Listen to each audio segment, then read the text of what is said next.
আসসালামু আলাইকুম। একটা ভাইয়া অনেক দূর থেকে আসলো তার একটা পালসার বাইক মডিফাই করার জন্য। বাইকটার সামনে অনেক স্ক্র্যাচ পড়ে গেছে। প্রথমত আমরা স্ক্র্যাচগুলো দেখে নিলাম, পরে বফ করে স্টিকারের কাজটা শুরু করলাম। তার পছন্দের মতন স্টিকারগুলো যতটা সুন্দর করে লাগাই দেওয়া যায় ততটা সুন্দর করে লাগাই দিলাম। সাইডে যেখানে ঘষা খাইছে অনেক গ্লেজ পেপার মারি দিলাম। চোখ দুটোই কালারিং পলি মারি দিলাম। সাইড কভারের রং উঠে গেছে, এই জন্য সাইড কভারও একটা ডিজাইন করে দিলাম।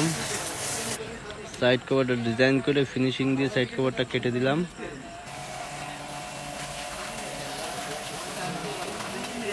তারপর উপরের যে কালো গিলাসটায় অনেক স্ক্র্যাচ আছে, তাই তার পছন্দ অনুযায়ী ডিজাইন করে দিলাম। সে যেভাবে বলছে সেইভাবেই করে দিলাম।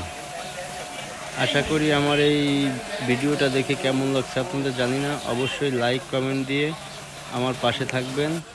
আর সবথেকে বড় কথা হচ্ছে আপনাদের লাইক কমেন্ট পাওয়ার আশায় আমি এত কষ্ট করে ভিডিও করি। ভালো থাকবেন সবাই। খুদা হাফেজ।